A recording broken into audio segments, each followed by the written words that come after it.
Subscribe to our YouTube channel and press the bell icon to get the latest updates. हम जब भी जासूसी की बात करते हैं तो हमें ज़्यादातर पुरुष ही याद आते हैं। फिल्मों से लेकर हकीकत की दुनिया में पुरुषों को जासूसी का काम बहुत ज़्यादा सौंपा जाता था।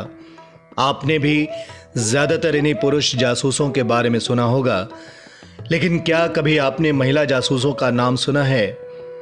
जासूसी का जब भी नाम आता है तब सबके जहन में शर्लॉक होम्स, ब्योमकेश बख्शी, करमचंद जैसे जासूसों की तस्वीर सामने आती है।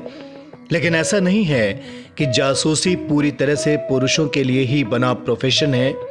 महिलाओं ने भी जासूसी से पूरी दुनिया को अपना लोहा मानने पर मजबूर किया। महिला जासूसों की रोमांचक और हैरान कर देने वाली सच्ची कहानियों में इस बार बात कर रहे हैं उस महिला जासूस की जिसको जर्मनी के लिए जासूसी करने के आरोप में मौत की सजा दी गई थी। पूरी दुनिया में महिला जासूसों की चर्चा होते ही माता हारी का नाम सबसे पहले आता है। 1876 में नीदरलैंड में जन्मी माता हारी का असली नाम गेर्ट्रूड मार्गरेट जेले था। हिटलर के लिए जासूसी करने के आरोप में जान गंवाने वाली यह महिला सिर्फ एक जासूस ही नहीं थी, बल्कि एक बेहतरीन डांसर भी थी जो इसका पेशा था।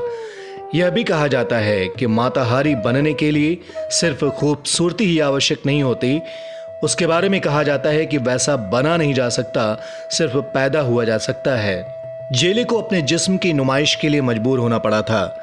वो अपने पति को छोड़ चुकी थी जो नीदरलैंड की शाही सेना में अधिकारी था और इंडोनेशिया में तैनात था, लेकिन वो अव्वल दर्जे का शराबी था। जेले ने भारतीय कामकला के रहस्यपूर्ण अर्थों को समझा और उसके इस नए अवतार का जादू लोगों के दिलो दिमाग पर छा गया।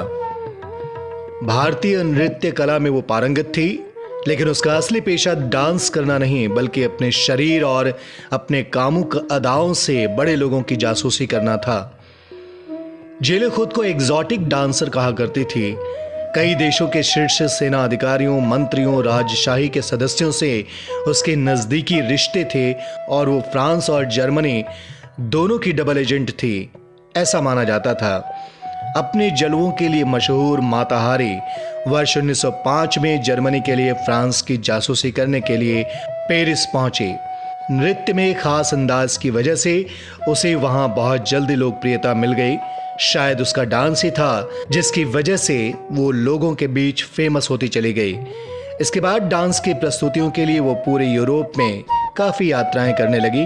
माता हारी के नृत्य के लोग कायल हो चुके थे। पहले विश्व युद्ध के समय तक वो एक डांसर और स्ट्रिपर के रूप में मशहूर हो गई। उसका कार्यक्रम देखने के लिए कई देशों के लोग और सेना के बड़े अधिकारी पहुंचा करते थे। इसी मेलजोल के दौरान गुप्त जानकारियां एक से दूसरे पक्ष को देने का सिलसिला चलने लगा। ऐसा माना जाता है कि माता हारी हिटलर और फ्रांस दोनों के लिए जासूसी करती थी। हालांकि उसकी मौत के बहुत बाद 70 के दशक में जब जर्मनी के गोपनीय दस्तावेज बाहर आए तो इस बात से पर्दा उठा कि वो जर्मनी के लिए ही जासूसी करती थी। जासूसी के आरोप में उसे वर्ष 1917 में फ्रांस में गिरफ्तार किया गया। हालांकि जब तक उस पर मुकदमा चला उसने कभी नहीं माना कि वो एक जासूस है। वो लगातार इस बात का विरोध करती रही। उसने कोर्ट में कहा था कि मैं सिर्फ एक डांसर हूं, इसके अलावा कुछ भी नहीं। लेकिन मुकदमे में उस पर गुप्त जानकारी दुश्मन पक्ष को देने का आरोप सिद्ध हुआ। सजा के तौर पर आंखों पर पट्टी बांधकर उसे गोली मारने की सजा दी गई। Subscribe to our YouTube channel and press the bell icon to get the latest updates.